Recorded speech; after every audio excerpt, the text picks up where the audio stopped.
día, por esta mañana. Te pedimos mucho por nuestro país, Señor. Por favor, te pedimos y suplicamos que tú mantengas las cosas en paz, en orden, en estabilidad, Dios, porque a nadie le conviene que este país entre a una crisis política, a una crisis constitucional, donde pues habrá perdedores y habrá ganadores, pero haciendo uso de la fuerza, Dios. Te suplicamos que no permitas que se llegue a esa condición, a ese nivel, sino te suplicamos, Padre, que todo esté en paz, que todo siga caminando en el orden que tú has establecido.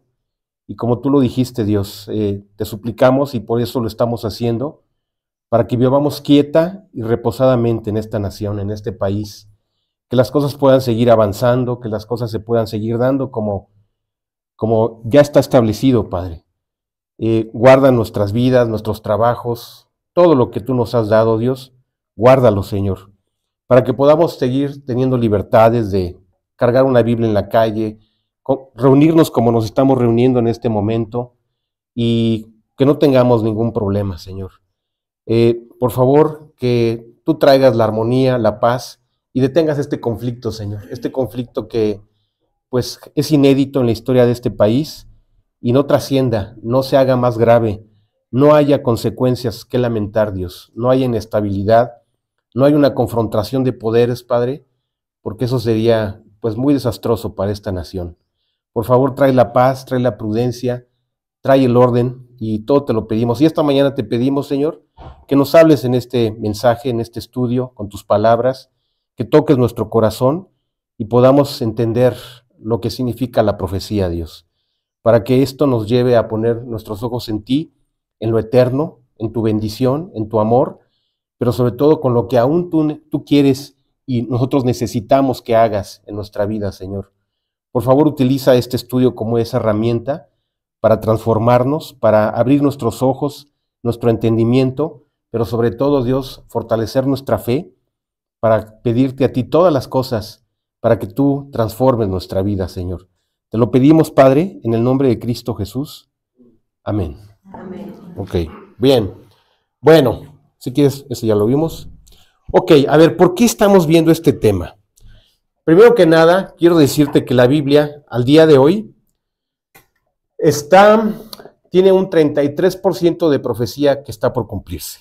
¿Sí? O sea, todo lo que ha sido escrito en la palabra, en su mayoría, se nos ha anticipado a nosotros, se nos ha anunciado, esa es la palabra, se nos ha anunciado. Siempre los que conocieron a Dios en el pasado y los que conocemos a Dios en el presente, Dios tuvo el cuidado de informarnos, de alentarnos, de compartirnos sus planes, sus anhelos, sus pensamientos y hasta sus juicios. Dios nunca escondió lo que está por venir, ¿verdad? Ese es el sentido de la profecía. Dios no habita en el tiempo, Dios es eterno, está sobre el tiempo y Él conoce desde el principio hasta el fin. Él es el alfa y el omega. Y entonces, como Él sabe todo y ve todo, y Él no está bajo el tiempo, por eso es que dejó profecía, para que entonces la profecía nos indicara el camino que debemos seguir. Como les he dicho este ejemplo, desde aquí se ve el pico de Orizaba, ¿verdad? Pero no sabemos la cantidad de gente de pueblo, es decir, si tú me dijeras, oye, ¿y cuántas poblaciones hay de aquí al pico de Orizaba? Pues un geógrafo lo podría determinar, ¿no? Y dices, oye, ¿y cuántas calles hay? ¿No? Porque en cada población hay calles. Pues es un urbanista, tendría que hacer un censo calle por calle. Pero nosotros nada más vemos el pico de Orizaba. No vemos todo lo que hay entre este punto A y el punto B, que es el pico. Entonces, eso es la profecía. En Apocalipsis, Dios nos describe el pico de Orizaba, ¿sí? Por todas sus caras, por toda la altitud que tiene, la orientación que tiene, todo absolutamente nos describe Apocalipsis. Pero entonces nosotros, ¿sí? Sí quiero decirte qué tan cerca o qué tan lejos estamos. O sea, la profecía, el día del Señor, fíjate, es un concepto que ha causado confusión en los que no profundizan en la lectura de la palabra, porque piensan que un día debe ser un periodo corto. Y acuérdate lo que dice la palabra. Para Dios, 1000 años es como un día, y un día como 1000 años. Entonces el día del Señor puede ser un periodo de tiempo amplísimo. De hecho, se los explicaba la vez pasada. Ese día del Señor está dividido en dos: su primer venida y su segunda venida.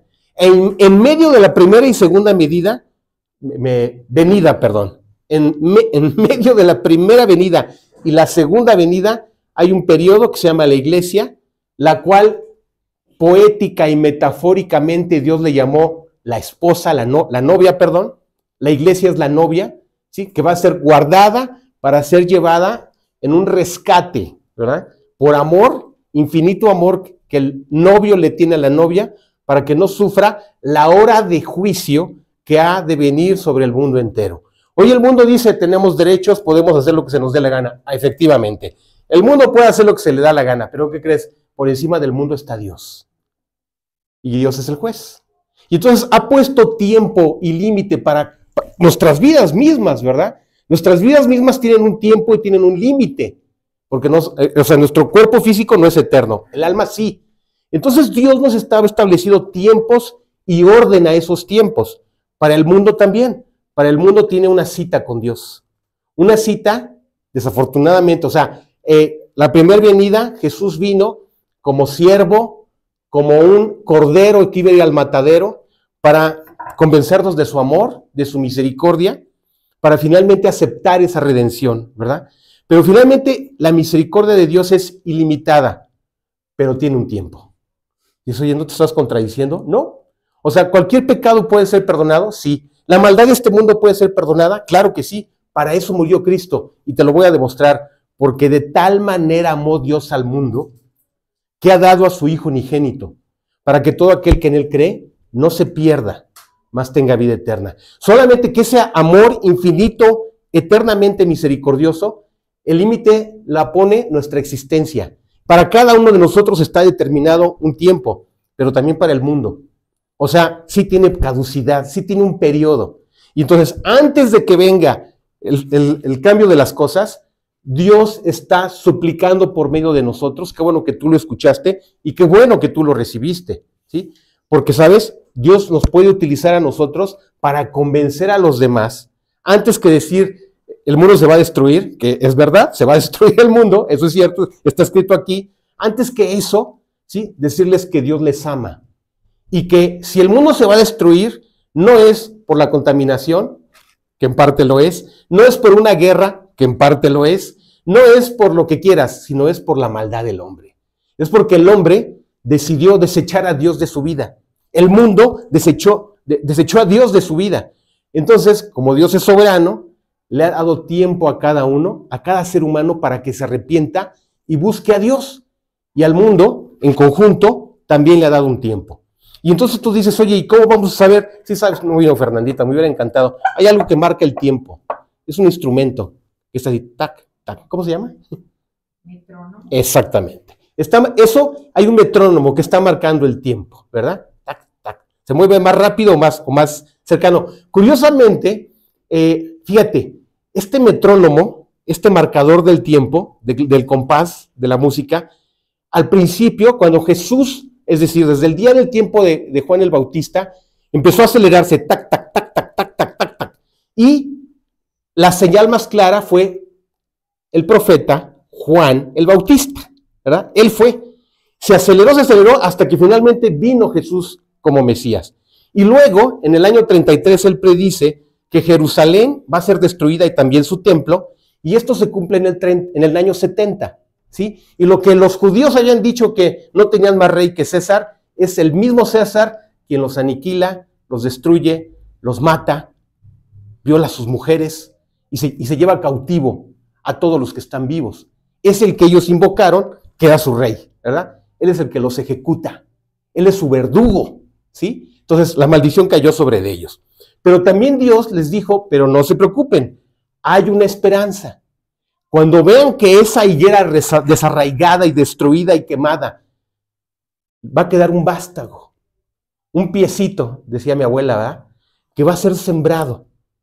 Y ese día que ese vástago, ese piecito se ha sembrado nuevamente en su tierra, sabed que la higuera va a crecer y va a reverdecer. Pero que no les quede duda que cuando la higuera reverdezca, empezarán los tiempos que nos anunciarán que viene el juicio sobre la tierra.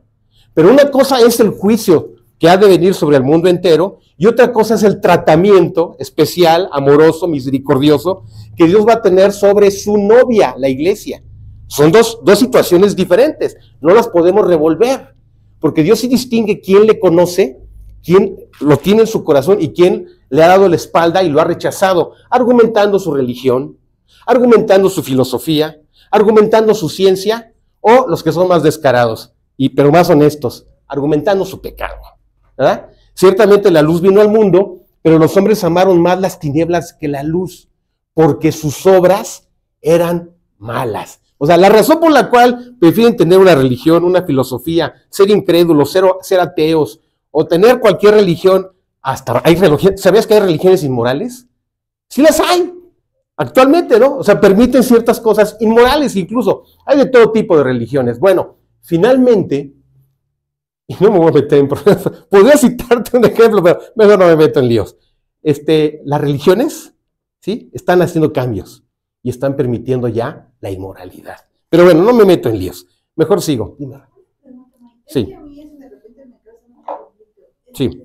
Tengo una conocida que es católica, pero la verdad es que yo veo que de verdad sí cree mucho en Dios. O sea, de repente o sea, yo no sé cómo acercarme a ella porque cada que pues, entramos en esos temas, pues se enoja mucho, ¿no?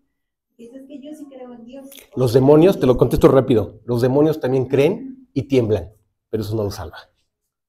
Hay que aceptar a Cristo. O sea, hay una fórmula simple, sencilla. Esa fórmula ellos no la conocen, ¿sí?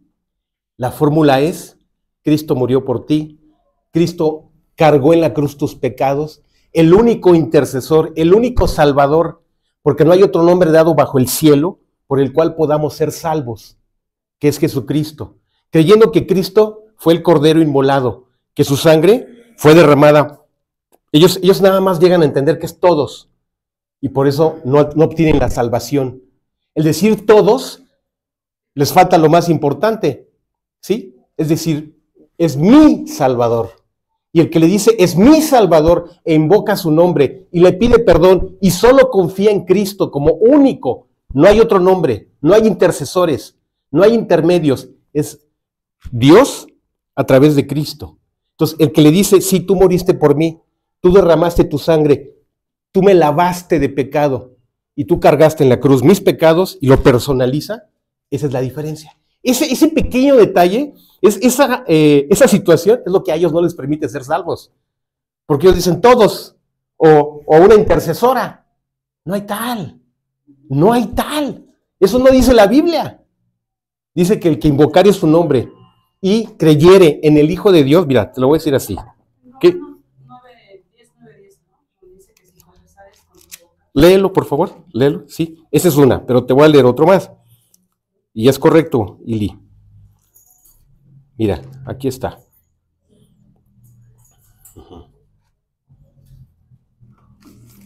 Romanos 10, 9, 10 dice que si confesares con tu boca que Jesús es el Señor y creyeres en tu corazón que Dios te levantó de los muertos, serás salvo. Ok. Porque con el corazón se cree para justicia, pero con la boca se confiesa para salvación. Ok, y dice acá, complemento lo que Iliana acaba de leer. Dice aquí.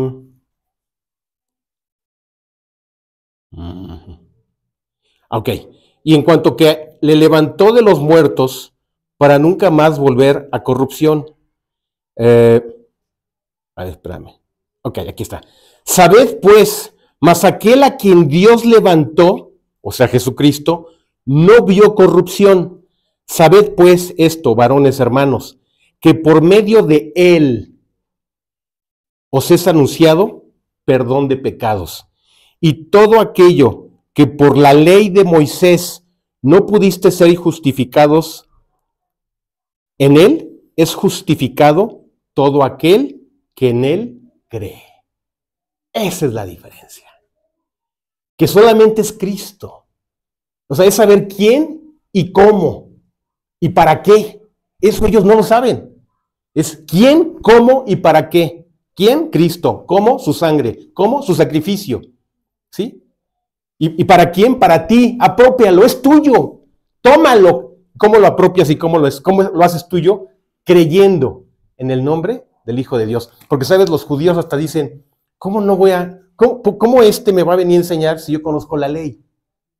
La ley por medio de Moisés fue dada, pero la gracia y la verdad vinieron por medio de Jesucristo. Esto es algo tan complejo, Erika, como tener en tu tinaco una cisterna de 5,000 litros, pero de repente alguien llega en la noche con 10,000 litros, una cisterna de 10,000 litros. Alguien llega con 1 litro de arsénico y lo vacía. ¿Es potable esa agua? Así son las religiones. Pueden tener un cuerpo de verdades, pero si en una mienten, eso que estás bebiendo es veneno. ¿Quedó claro el ejemplo? ¿Verdad? Está fuerte, ¿verdad? Exactamente. Es agua que vas a beber, no te va a salvar, te va a hacer morir. ¿Sí? Si no nos hidratamos, nos morimos. ¿Verdad? Pero si nos hidratamos con la agua pura, tenemos vida. Así es exactamente. Esas son las religiones. Y hasta nosotros, ¿no? Porque a veces vemos como los errores de las demás personas y no nos vemos a nosotros mismos, ¿no? Como que ya me perdí, como que A ver. no fue la idea. No te preocupes. Sí, porque a veces nosotros como creyentes Ajá. tenemos a Dios, somos salvos, ¿no? Pero nos vamos justificando como que, pues ¿a qué lo haces, no? Entonces como que ya vamos perdiendo la esencia de mirar al que dio su vida por nosotros. Dice el Señor, de modo que cada quien dará a Dios cuenta de sí. Claro, los incrédulos darán cuenta en un juicio, que los enviará al agua que arde con fuego y azufre. Nosotros vamos a dar cuenta, sí, en un tribunal de Cristo, que no es para que te castiguen, simplemente decir, ¿recibiste toda la gracia? O más bien, ¿aprovechaste toda la gracia o la desperdiciaste? Son dos cosas diferentes, ¿eh? Son dos escenarios diferentes. El tribunal, que es la sentencia al castigo, el juicio del gran trono blanco, que es la sentencia hacia el castigo eterno, y el otro es el tribunal de Cristo. El tribunal de Cristo es para creyentes. Y en el tribunal de Cristo no está por medio de tu salvación, ya estás con Cristo, sino estaba la gracia dada. ¿Cuánto tomaste de esa gracia para que tu vida cambiara?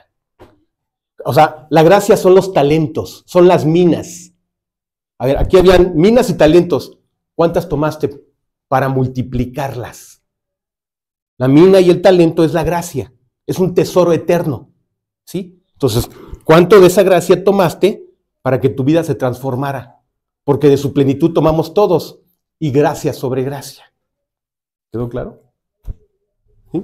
Está clarísimo, ¿no? Es que el católico piensa que cuando Jesús subió a la cruz y murió por todos, ya salvó a todos. No es una salvación por defecto. La gracia, o sea, es decir, la misericordia es para todos, pero falta algo. O sea, ahí se comieron la otra parte, y la otra parte es a través de tu fe. Es gracia, sí, y la gracia es para todos, pero ¿sabías que la gracia se puede desperdiciar? Si no crees, y no la apropias, y no la personalizas. Entonces, más a todos los que le recibieron, y a los que creen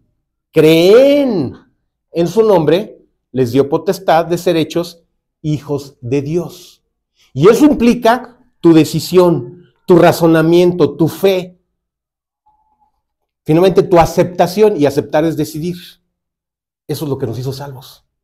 Su gracia y la fe, a través de la cual obtuvimos la salvación a través de Cristo. ¿Sí? Eso es lo que les falta a ellos. Pero, grandísimo error, les falta lo más importante. ¿Sí? Ese es el problema. ¿Ok? Bueno, ahora sí. Entonces estábamos viendo, y entonces, bueno, Dios, que nos ama tanto, siempre antes de cambios dramáticos en la historia de su pueblo, o sea, cuando José estuvo en Egipto, a él se le informó, vienen tiempos de hambre, para que tú hagas algo que salve tu familia pero que salve a toda esa generación del mundo, ¿sí? El mundo en aquel entonces era, hoy somos 70,000 millones de habitantes. No, el mundo era no más de 1 millón de habitantes, o tal vez menos, en ese entonces, ¿sí? Entonces, la estrategia de este hombre salvó a su casa, salvó a su familia, salvó a Egipto y salvó al mundo. Fíjate nada más, un mundo de 1 millón de habitantes más o menos.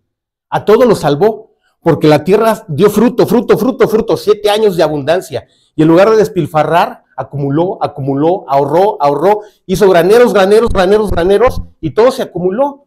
Cuando vino el hambre, había más abundancia que lo que el hambre, que la escasez iba a producir. Es un principio de economía.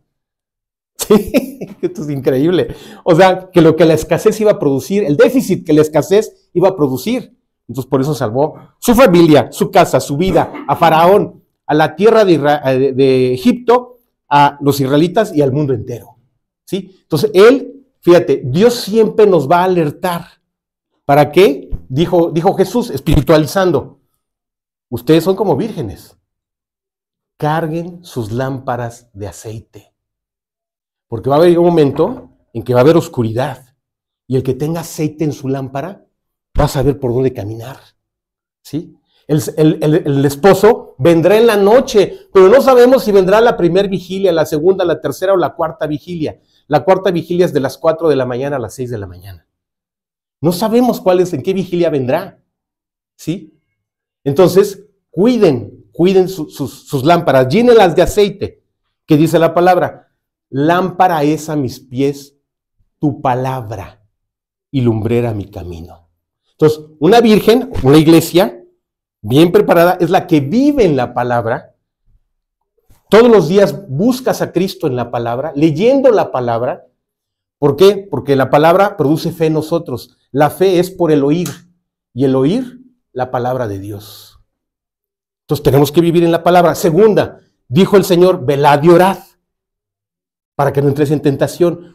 O sea, el Espíritu, como la gracia, está dispuesta, pero hay que decirle, necesito gracia para cada una de mis debilidades.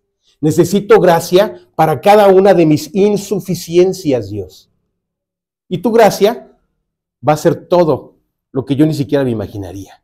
¿Sí? La gracia no tiene límite, tú y yo, pero por supuesto que tenemos límites. Y a veces son muchos nuestras limitaciones. Pero cuando tú invocas la gracia y le pides la gracia, Dios multiplica.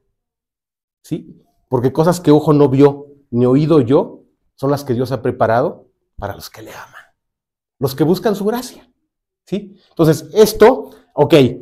Y en el caso de la venida de Cristo, en su primer venida, mandó un mensajero. He aquí yo envío mi mensajero delante de mi faz para preparar el camino del Señor. Y algunos meses o por lo menos un año, Juan el Bautista predicó desde el desierto. Dijo, arrepentíos porque el reino de los cielos se ha acercado. ¿Cuándo? No lo sé, pero yo sé que el que me envió a predicar me ha dicho que pronto viene el Mesías en su primer venida. Y todos eran bautizados por él, confesando sus pecados y se bautizaban en el río Jordán. ¿Sí? Hasta que finalmente, en esa multitud durante un año o meses, de repente en esa gran multitud ve que está formado alguien. Y el Espíritu le dice, es él. ¿Será él? Sí, sí es él. Lo bautiza y ahí todo se sella. ¿Verdad? Sí era él. Sí. Juan es el último profeta. Exactamente. Juan es el último profeta. Fíjate, es excelente tu pregunta. Juan está en el Antiguo y en el Nuevo Testamento. O sea, Juan predicó en la ley y luego vio el inicio de la gracia. Es increíble. O sea, es el único profeta que profetizó y vio el cumplimiento de la profecía al pie de la letra. Ningún Elías lo quiso ver, pero Elías no pudo. Quedó inconcluso su ministerio. ¿Por qué? Porque no era el tiempo del advenimiento del Mesías. Porque aún faltaban cumplirse muchas cosas más. Entonces, fíjate, Juan y Elías eran personas diferentes. Sin embargo, tenían cosas en común. Se vestían igual, de pelo de camello y cintos de cuero. Así se vestía Elías, así se vestía Juan, ¿sí? Elías era también, podemos pensar que era nazareo también, pero Juan sí lo era, ¿sí? Y el ministerio que queda en pausa en el ministerio de Elías, quien lo concluye es Juan. A quien le iban a cortar la cabeza era Elías, pero Dios lo salva. A Juan sí se la cortan. ¿Te das cuenta? Entonces, el mismo ministerio es uno. El mismo proyecto es el de, tanto el de Elías como el de Juan. ¿Sí? Los mismos riesgos, el mismo riesgo, la misma amenaza de muerte la tuvieron las dos. Uno se salvó, el otro murió. ¿Sí? Pero lo más impresionante, el mismo espíritu que tenía Elías es el mismo espíritu que tuvo Juan. En eso eran, ahí sí para que veas, almas gemelas.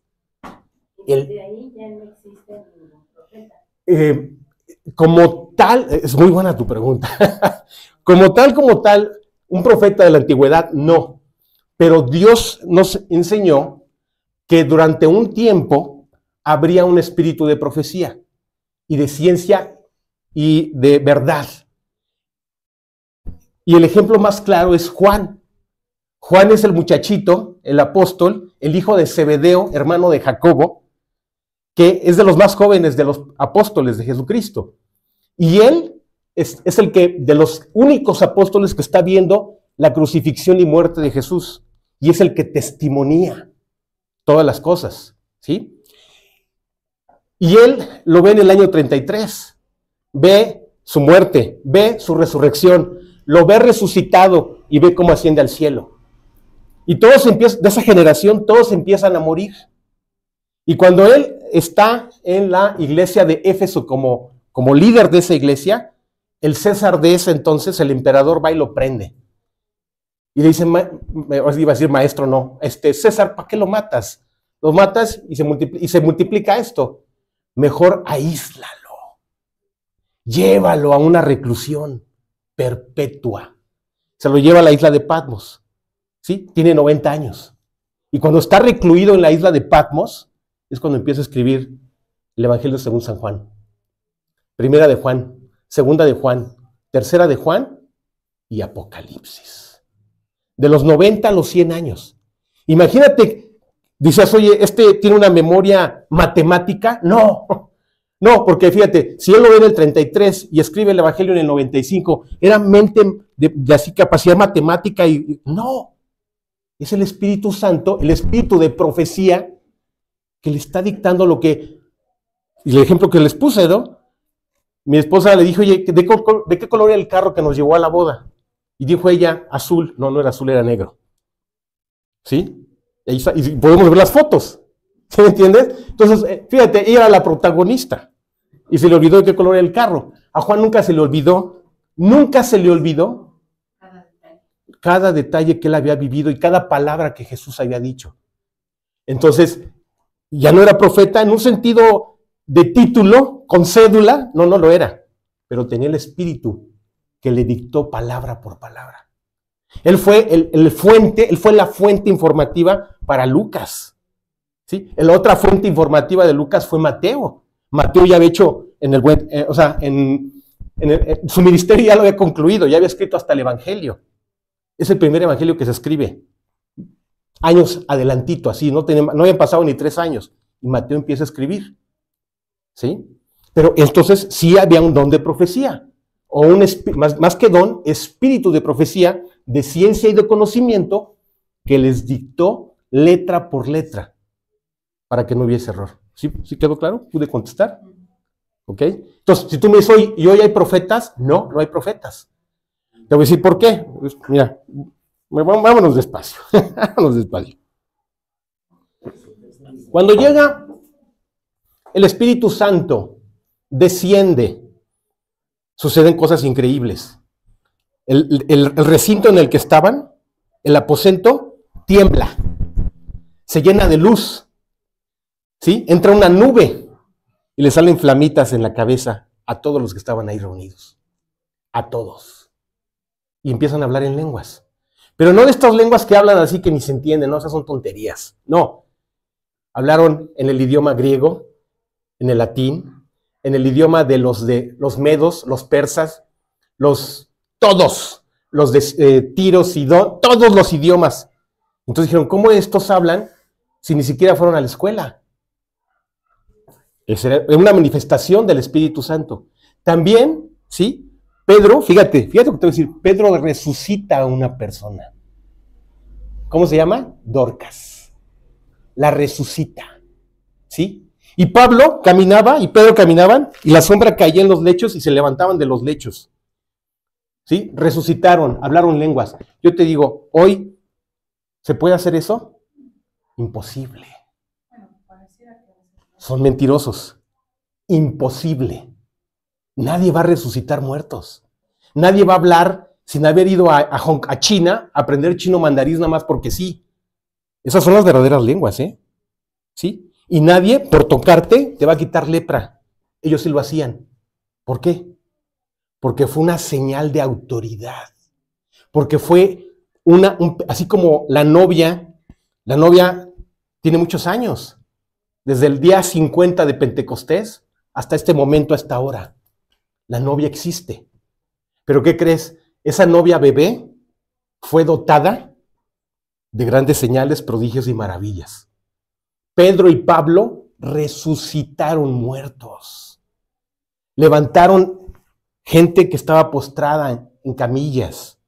Hablaron lenguas, ¿sí? Y es más, los que hablaban lenguas angélicas, las auténticas, hablaban lenguas angélicas y había un segundo que escuchaba, está diciendo esto y esto. Y todo lo que oye es lo que hacen estos, no voy a decir nombres ni nada más detalles, son mentiras. Porque ese don de autoridad se le dio al fundamento, a la iglesia que fundamentó las columnas de la iglesia, ¿sí? Son 12 apóstoles y un abortivo. Nada más. Y entonces cuando alguno de estos se llama apóstol y dice que hace milagros, no, ¿sabes qué es? Es un falso profeta y es un falso apóstol. Y lo dice la Biblia perfectamente. Y dijo también que eso sería apostasía. Lo dijo perfectamente la palabra. Nadie los engañe, dijo el Señor. Porque vendrán muchos en mi nombre y en mi nombre echarán fuera demonios y en mi nombre harán muchos milagros. Pero no son de nosotros. Son falsos apóstoles y falsos profetas. Y si es posible, engañarán a muchos. ¿Eso cuándo terminó? Cuando precisamente ese espíritu de profecía, y claro que, ¿te acuerdas cuando Pablo va a ir a Jerusalén? Y a Agabo, creo que es Agabo, le dice, no vayas, te van a querer matar. Está profetizando. ¿Por qué esos dones? Para cuidar la vida de sus hijos. Porque estaban luchando contra dos poderes grandísimos. Bueno, son tres de hecho. Uno, el primer poder era el Imperio Romano. El más implacable de los imperios que ha existido. Segundo, estaban luchando contra la religión más ortodoxa que ha existido. Los judíos y sus fariseos. Y el tercero, el más peligroso, estaban luchando contra el diablo. Por eso Dios los dotó de esas señales, prodigios y maravillas. Y así como la iglesia bebé no fue arrebatada, es la iglesia madura.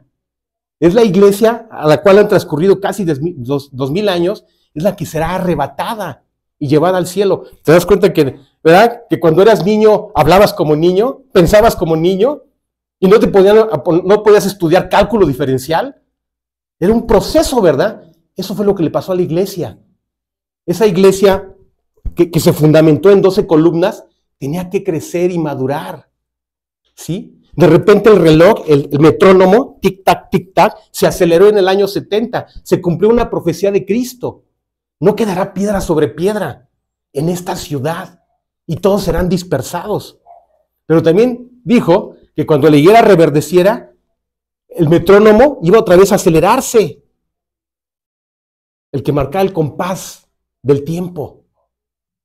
Y sospechamos que ese es el tiempo, que el tiempo que nos ha tocado vivir a nosotros.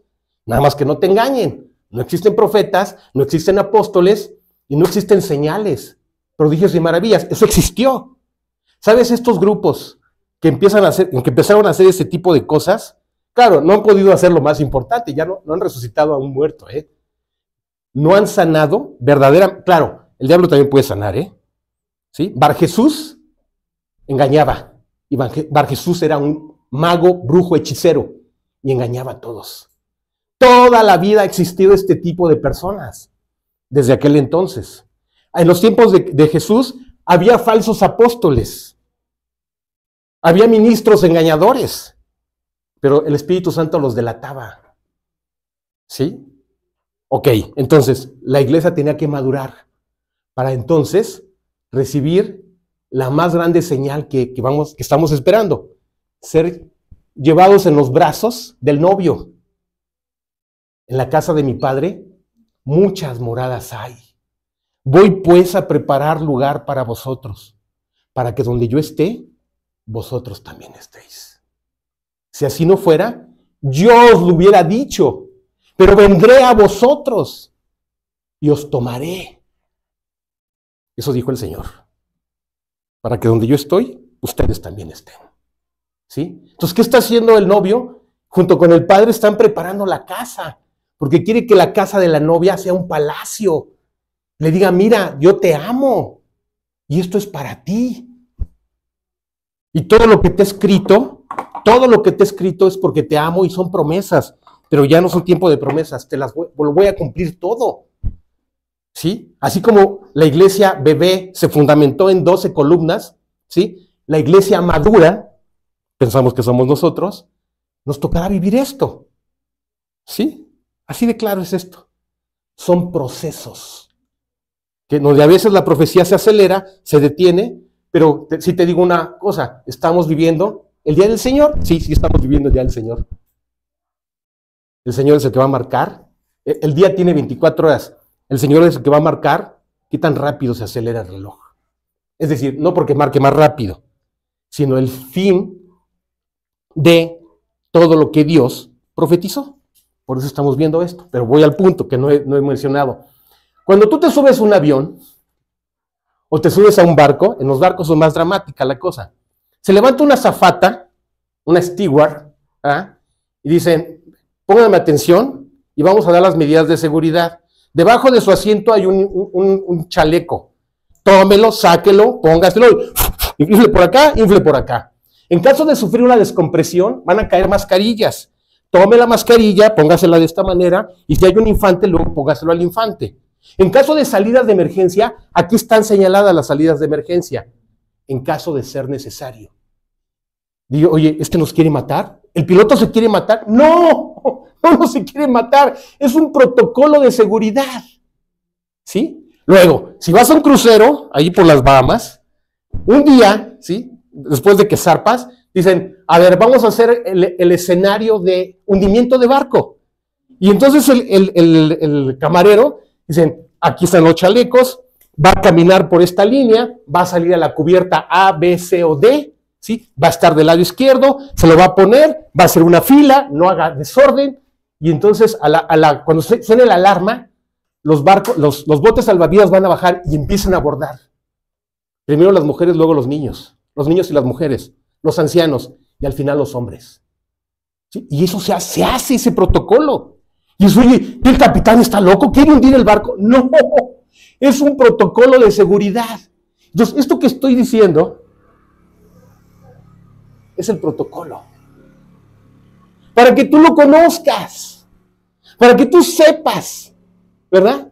Porque imagínate, en el Titanic chocó en el iceberg y se sacudió, pero nadie pensó que se iba a hundir, porque el que lo hizo dijo, este barco es inundible. Oh, cretino, se equivocó. Entonces, lo único que estamos haciendo con estos estudios es decirte, en caso de que esto suceda, tú sepas qué debes hacer. Tú tengas la capacitación, y voy con el último ejemplo. El 19 de septiembre del año 2017, a las 10 de la mañana hubo un simulacro. Y a la 1:30 y tantos, tembló. ¿Te das cuenta? ¿Quién se iba a imaginar? ¿Sabes la posibilidad que existía de que un 19 de septiembre volviera a temblar? 1 en 1.000.000. De esa magnitud. Exactamente, y de esa magnitud, ¿y de dónde? En la placa de Cocos, la que nunca se movía, y que por eso llegó hasta acá. Imposible que sucediera, y sucedió. Entonces, ¿por qué estamos viendo esto? Para que tú sepas el protocolo, en caso de que las cosas empiecen a darse igual, ya sepas que tu chaleco, que lo infles, que te formes y que sepas cuál es el bote salvavidas. De hecho, lo sabes. El bote salvavidas es Cristo. Por eso estoy hablando de esto. No te vengo a espantar, no vengo a profetizar nada porque todo está profetizado. Solo lo único que deseo es que tú conozcas ese protocolo. Y que en lugar de decir será o no será, tú sepas cuando suceden las cosas que el tiempo está cerca. Eso es lo único que pretendo hacer. ¿De acuerdo? Vámonos. Y no llevo prisa, ¿eh? O sea, mejor nos vamos despacio. Va. Ayúdame, por favor. Si estamos haciendo nuestro trabajo con urgencia, diligencia y amor, urgencia. Al hacer lo que se le había mandado, predicar el Evangelio tratando de rescatar a los más que podamos, hay un límite de tiempo para llevar a cabo nuestra obra. Jesús puede venir muy pronto. Tendríamos que ser diligentes al hacer lo que se nos ha mandado y debemos tener amor por la gente, compasión y vivir vidas claras y definidas, aprovechando bien el tiempo. Ok, esto es el RCP, ¿sí? Es decir, lo que hay que, la filosofía, el espíritu, para que cuando llegues ahora sepas, o sea, esa es la actitud o espíritu humano que debes de tener. Claro, nos lo va a dar Dios, ¿sí? Número 1, que cuando sucedan las cosas, si esto se sigue confirmando, actúes con urgencia, ¿sí? O sea, si el 14 de mayo de 1948 se erigió el Estado de Israel, el ejemplo que una vez se los dije, me encanta. En agosto de 1519, Hernán Cortés, 500 hombres, 3,000 tlaxcaltecas, 10 cañones de segunda mano, mataron a los cholultecas, ¿verdad? Se llama la matanza de Cholula. Los engañaron. Les dijeron, vamos a hacer el sacrificio y ¿a quién se adora aquí? A quien se adore. Tonantzin, quien se adore. Yo quiero adorar a su Dios. Llegan los cholultecas, así, pero que estén todos, 6,000 cholultecas. Se suben a cada una de las alfardas. Por eso era la pirámide más grande de Mesoamérica. 400 metros por lado, 400, 450. Cabían como de a 1,000 personas por cada alfarda o flanco, no sé cómo decirle. Y ahí van todos, ¿sí? Y Hernán Cortés suena el arcabuz, y ese arcabuz que disparó es, mátenlos. Así dice la historia, Y chorreaba la sangre de la pirámide de Cholula. ¿Ok? Pero ¿te imaginas que el Tlatoani y sus hijos, dijeras, a mis hijos no los matas? O sea, que hubiese sabido, ¿verdad? Y los hubiera ido a esconder a las faldas del Iztaccíhuatl. Aquí se van a quedar en esta cueva. Y 500 años después, llegaran y dijeran, asesinos, esto es nuestro. Nos lo quitaron. ¿Verdad que eso suena imposible? Eso fue lo que hizo Israel. Dijo, ustedes nos quitaron esto. Fíjate, cosa curiosa. Sí quedó un remanente que casi desaparecía y quedaron como esclavos dispersos en el mundo. ¿Sí? Y en 1948, los hijos de los hijos de los hijos de los hijos dicen, aquí nacimos. Esta tierra es nuestra. Dios nos la dio. Y es más, pagamos a quien debíamos pagársela, a quien era el dueño de esta tierra, el imperio inglés. Ya está pagada, para que no digan que nos la estamos robando. Esto es nuestro por origen histórico. Y lo pagamos. Se erigen como nación y entonces sí, la higuera reverdeció. Ese pequeño piecito se volvió a sembrar en la tierra. Ese terreno no servía para nada. Lo único que servía era el vestigio histórico, era como una ruina. Era lo único que había. Y entonces, durante más de 75 años, los judíos han restaurado, han regenerado. Ellos son los creadores de muchas técnicas de agricultura de última generación. El desierto puede ser sembrado y cosechado, pero se requieren técnicas y tácticas y ciencia y tecnología que ellos desarrollaron. ¿Sí? Les dieron un pedazo desértico y han hecho de esa tierra un vergel. En 1967, dicen, espérame, en el 48, Nasser, el presidente de Egipto, dijo, los vamos a barrer. No puedo decir lo que dijo, suena bastante feo. Los vamos a barrer como etcétera hacia el mar. ¿Sí? Y fue la primera guerra. Y luego en el 67 dijo, nos unimos todos y hacemos una confabulación secreta para destruirlos. Y en el 67, el tiro, literal, el tiro le salió por la culata. Llegaron a Jerusalén y hasta en la península de Sinaí, que históricamente no les pertenecía, se la quedaron. Y luego los altos del Golán. Y en el 73, los altos del Golán. La higuera, yo he sembrado 3 árboles en mi casa y voy viendo cómo van madurando. La higuera ha ido creciendo y desarrollándose, pero tarde o temprano va a dar fruto. ¿Sí te das cuenta? Las parábolas de Cristo son preciosísimas, porque nos explican todo. ¿Sí? Entonces, este es el protocolo. Y a la última, ya se las he dicho, 2017, presidente Donald Trump, Israel, Jerusalén es la capital indivisible de esta nación. Y por eso embajada. ¿No será que el metrónomo se está moviendo más rápido? Y estas guerras, ¿no? Hamas, 7 de octubre. Mañana, ¿no? Mañana es el aniversario. Líbano, déjame darte otro detalle. Se dispararon 180 misiles balísticos. ¿Sabes lo que eso significa? Vuelan más, es Mach 2 o Mach 3. ¿Qué significa esto? 1, 2 o 3 veces la velocidad del sonido. Los más poderosos vuelan a Mach 3. ¿Te imaginas interceptar eso? Es prácticamente imposible. Le aventaron 180 misiles balísticos de fabricación iraní con tecnología rusa. ¿Sí?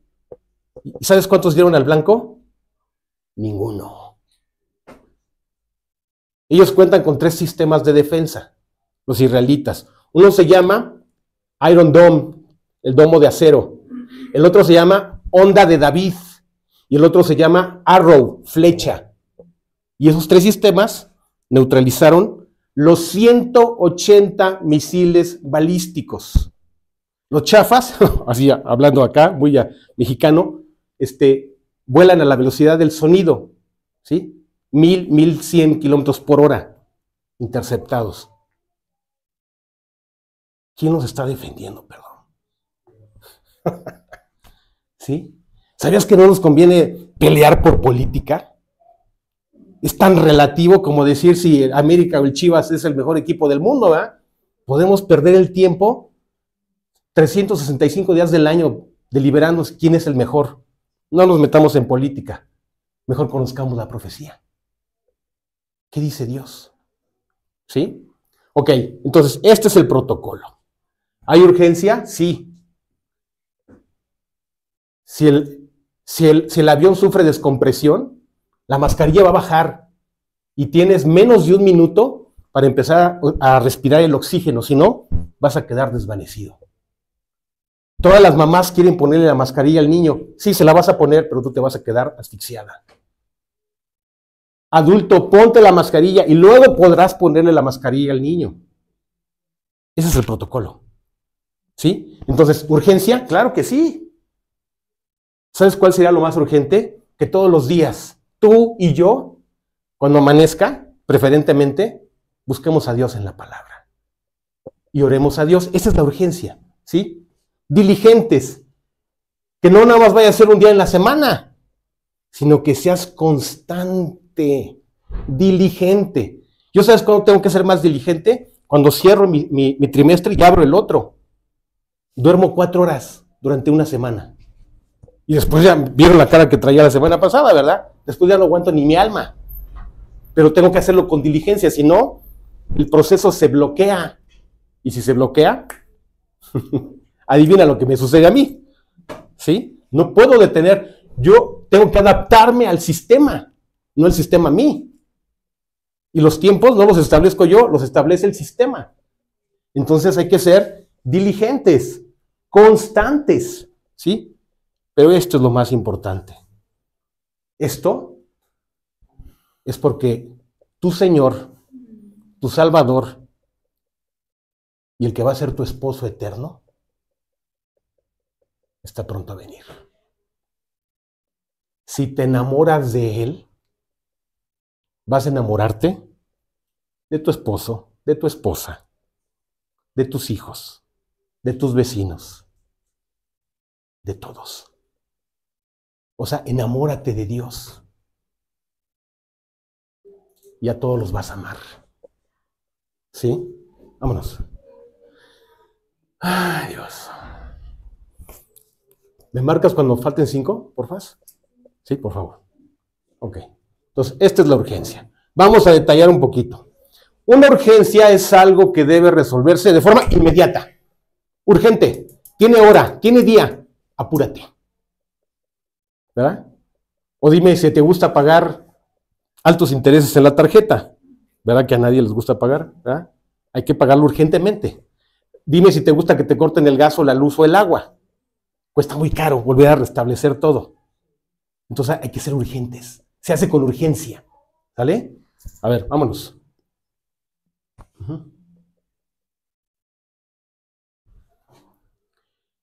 ¿Por qué?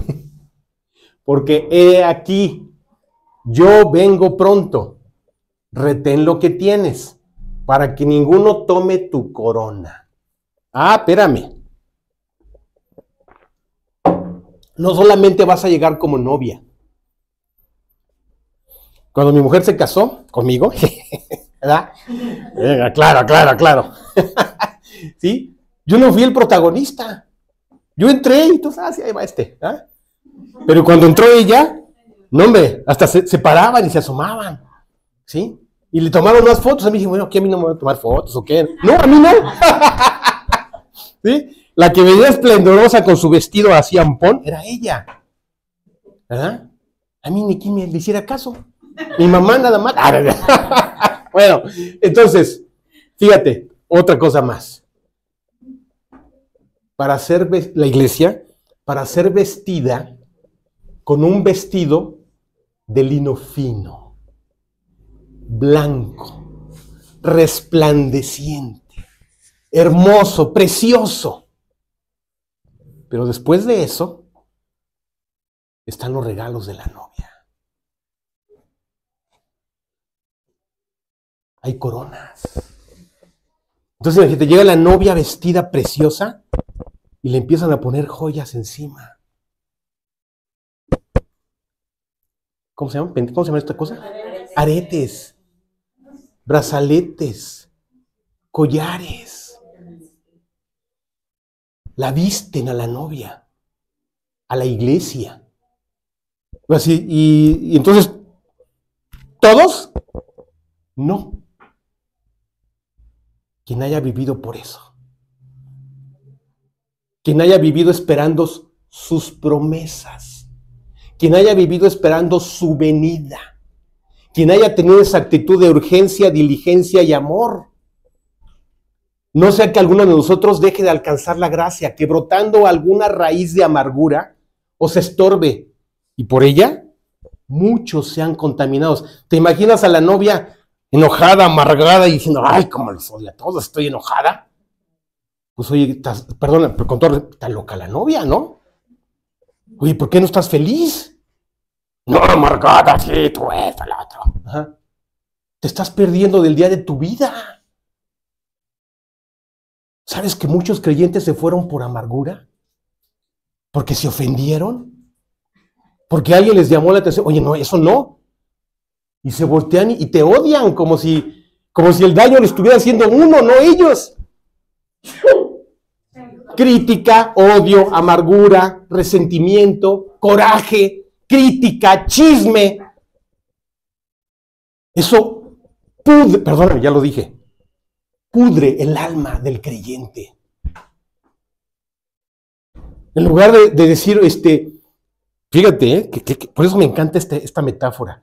En lugar de estar vestida exquisitamente y así con estas joyas, con sus vestiduras indignas, sucias, ¿de qué? De odio, de amargura, de resentimiento, de crítica, de chisme. Contra todos. Pudiendo ser el día más hermoso de su vida. ¿Sí has visto? Ahora los videos dicen, está así. Sí hay ejemplos, ¿eh? Ya puede besar al novio y está la chava nada más así. ¿Por qué será? No lo sé. Pero está odiando y amargada. Tú dices, ¿eh? Tú dices cómo llegas ese día de la boda con Cristo. Desecha la amargura, desecha el odio, desecha la crítica, desecha el chisme, porque te va a arruinar la vida. ¿Sí? Vámonos.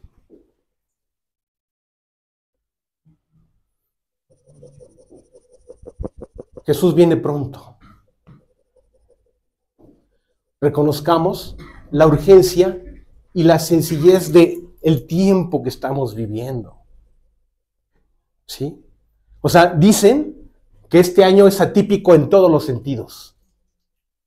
La sequía más extrema, el calor más extremo, luego las lluvias más extremas. ¿Y sabes qué viene? Prepárate, ¿eh? El frío más extremo. Así, más extremo. Dicen que vamos a estar Así es. Entonces, dirás, oye, viendo las señales, ahorita la vamos a ver, ¿eh? Vámonos, ahorita vamos a ver esto. Sí.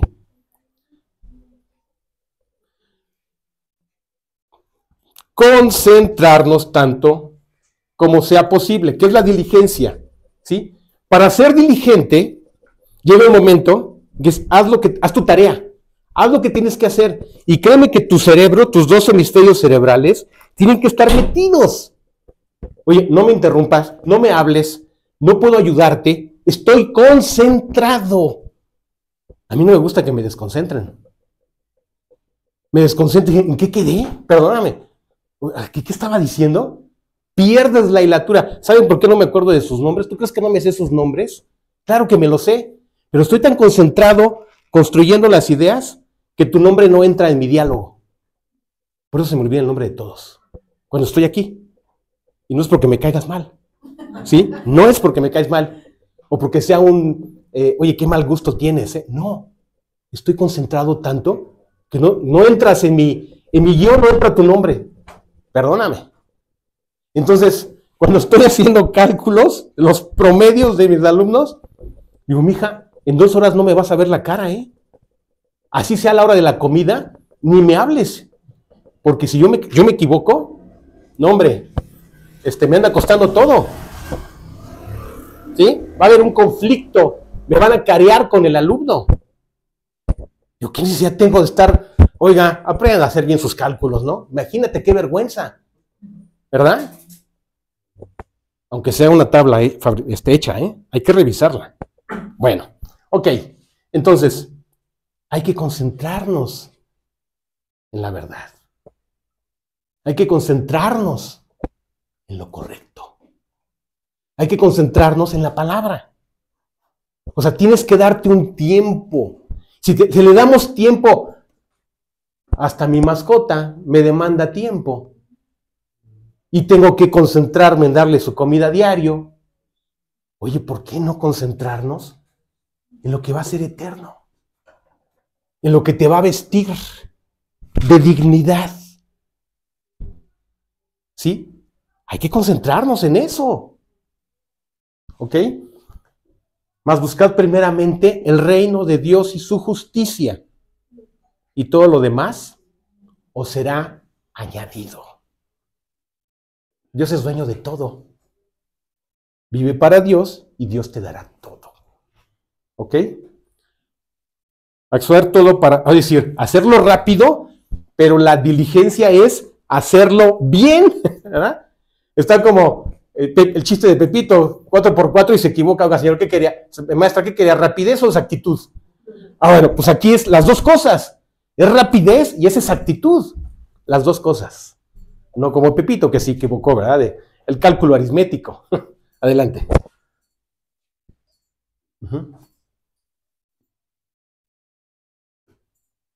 Diligencia es un esfuerzo constante, serio y energético. ¿O a poco no? Dicen que cuando nos concentramos en nuestro trabajo es cuando más glucosa utiliza nuestro cerebro. Dices, oye, ¿por qué me cansé tanto? Si no fui a correr, no fui a hacer una caminata. Ah, porque tus dos hemisferios actuaron de forma paralela, ¿sí? Uno enfocando, uno leyendo y el otro calculando. Y por eso te cansas, porque te concentraste. ¿Y no te moviste? Así, estuviste así.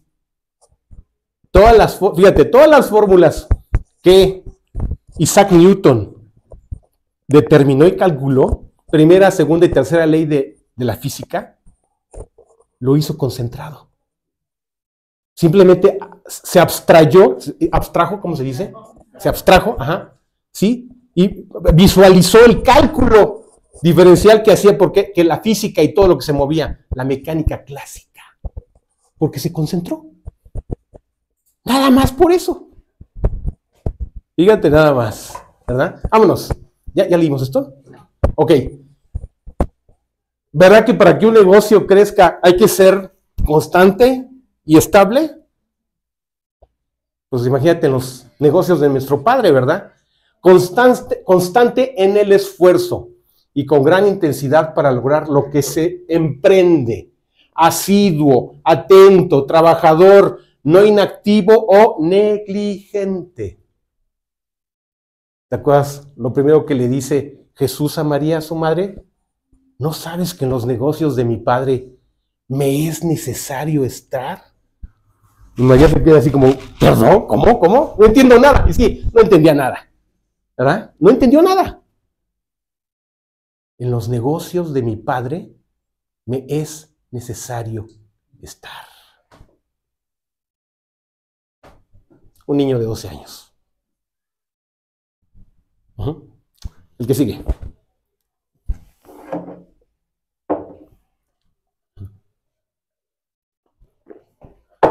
Amor. Dale otro clip, por favorcito.